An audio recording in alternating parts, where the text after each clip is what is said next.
Tourism में, चार धाम यात्रा में हम एक आम पर्सपेक्टिव लेमैन है कि भाई बहुत पैसा है, तो कैसा है, कैसा रहता है अर्थशास्त्र, होटल से लेकर हेली सर्विसेज से लेकर तमाम जो छोटी से लेकर बड़ी चीज, क्या है अर्थशास्त्र, कैसा है, कितना कमाते हैं?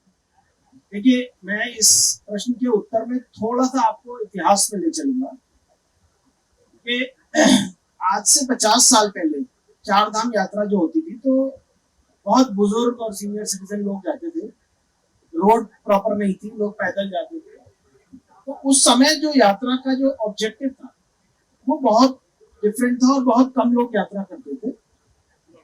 और उस समय यात्रा को लेकर कोई अर्थ का उद्देश्य नहीं, सिर्फ धार्मिक धर्म उद्देश्य था। जो रास्ते में उन लोगों के रुकने के पड़ाव भी थे, वो भी धर्मशालाएं चलती थी, जहां पर कि बिजनेस की तरह से उसको नहीं लिया जाता। धीरे धीरे जैसे समय बदला, ये सारी चीजें भी बदली हैं। और आज मैं कहूंगा कि चार धाम यात्रा उत्तराखंड का जो गढ़वाल क्षेत्र है, पूरे गढ़वाल क्षेत्र की अर्थव्यवस्था की बैकबोन नींव है। और पिछले कुछ वर्षों में, खासकर कोविड के बाद का जो समय था, कोविड के 2 साल यहाँ के लोगों को बहुत परेशानी हुई क्योंकि यात्रा नहीं हो पाई थी। लेकिन कोविड के बाद से मैं कहूंगा कि जो नुकसान कोविड के पीरियड में हुआ, वो गवर्नमेंट ने इतना एग्रेसिवली यात्रा को प्रमोट किया। और खासकर जिस तरह से प्राइम मिनिस्टर हमारे बार बार केदारनाथ बद्रीनाथ आ रहे हैं, पूरे केदारनाथ रीजन का रीडेवलपमेंट हो रहा है, उससे बहुत पॉजिटिव मैसेज गया है।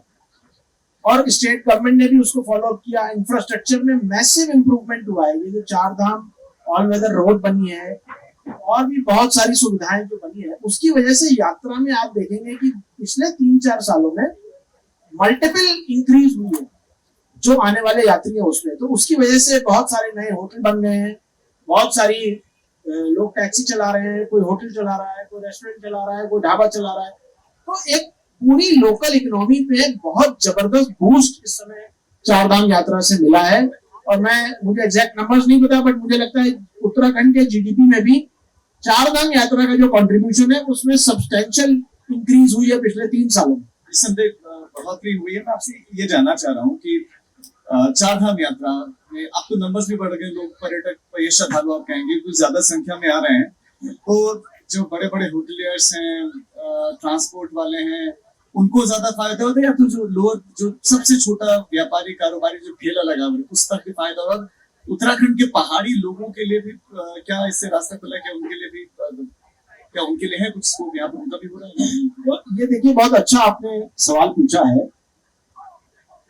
मैं कहूंगा कि इस यात्रा का जो कैरेक्टर है, आज से मैं यहाँ 15 साल से हेलीकॉप्टर ऑपरेट कर रहा हूँ। 2009 में हमने स्टार्ट किया था, तो मैंने पिछले 15-16 सालों की ट्रेजेक्टरी देखी है इस यात्रा की।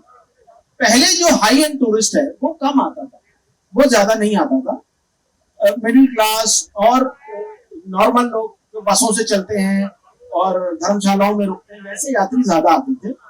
जैसे जैसे समय बदला, इंफ्रास्ट्रक्चर इंप्रूव हुआ, अच्छे ब्रांडेड होटल जाने लगे, तो हाई एंड टूरिस्ट जो है, जो पैसे वाला टूरिस्ट है, उसके भी अराइवल बढ़ने लगे हैं।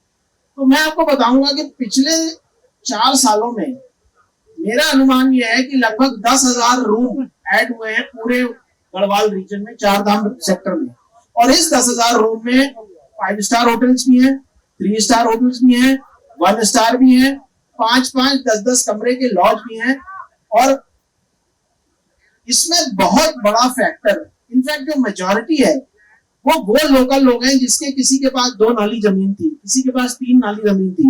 यानी कि छोटी छोटी लैंड होल्डिंग्स में किसी ने 6 कमरे बना लिए, किसी ने 8 कमरे बना लिए। उत्तराखंड गवर्नमेंट की बड़ी पॉजिटिव स्कीम्स हैं जिसके तहत आसानी से लोकल लोगों को लोन मिल सकता है।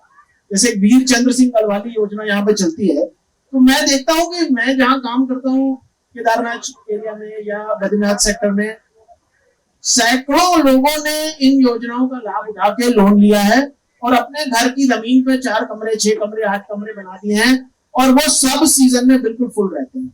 So every person is benefiting.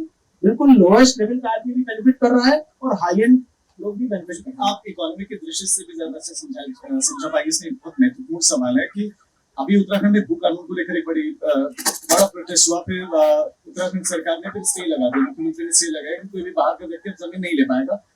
ले सकते हैं कुछ, उसमें निगम के क्षेत्र कुछ चीजें छोड़ी गई हैं। तो ये इकोनॉमी को जो है बढ़ावा देगा, या आपको लगता है कि इससे थोड़ा कमजोर होगा, क्योंकि बाहर के लोग, बाहर के व्यक्ति जमीन नहीं ले पाएंगे कुछ क्षेत्रों को छोड़कर, कृषि भूमि तो ले ही नहीं पाएंगे। देखिए, मैं समझता हूँ, क्योंकि मैं एक एंटरप्रेनर हूँ, मैं नॉन उत्तराखंड से हूँ, 15 साल 16 साल से मैं उत्तराखंड में काम करता हूँ, और मैं समझता हूँ कि ये बहुत ही एसेंशियल, जरूरी, पॉजिटिव स्टेप लिया है गवर्नमेंट ने। वो क्या रहा था कि वो लोग जमीनें खरीद रहे थे, जिनको की जमीन खरीद के, अगर आप जमीन खरीद के यहाँ इन्वेस्टमेंट कर रहे हैं, अगर यहाँ एम्प्लॉयमेंट जनरेट कर रहे हैं, फिर तो उसका फायदा है। लेकिन अगर आप जमीन खरीद के उस पर प्लॉटिंग करके बेच रहे हैं, तो आप मिसयूज कर रहे हैं प्रोविजंस का। तो गवर्नमेंट ने जो एक्शन लिया है वो मिसयूज को रोकने के लिए लिया है। आज भी कोई भी एंटरप्रेन्योर, कोई भी बाहर का व्यक्ति अगर प्रोजेक्ट लगाने के लिए जमीन लेना चाहता है, तो बहुत ही बढ़िया एक सिंगल विंडो प्रक्रिया बनाई हुई है गवर्नमेंट ने, ऑनलाइन सिस्टम है। आप लैंड आइडेंटिफाई करिए, पोर्टल पे एप्लीकेशन डालिए, ऑटोमेटिक प्रोसेस है, अपने आप 1-2 महीने के अंदर आपको अप्रूवल मिल जाए। तो ऐसा नहीं है कि ये गलत मैसेज है कि जमीन लेना पे प्रतिबंध लग गया है। जो लोग ले किसी और पर्पज से रहे थे, काम आपने एप्लीकेशन में लगाया कि आप वो भी बनाएंगे, जब आपको परमिशन मिल गई, जमीन खरीद ली, उसके बाद आप उस पर प्लॉटिंग करके बेचने लगे। तो जो लोग मिसयूज कर रहे थे प्रोविजंस का, उनको गवर्नमेंट ने कंट्रोल किया है। पर जो जेन्युइन एंटरप्रेन्योर्स हैं, गवर्नमेंट उनको प्रमोट कर रही है, एनकरेज कर रही है कि वो आए और इन्वेस्टमेंट करें।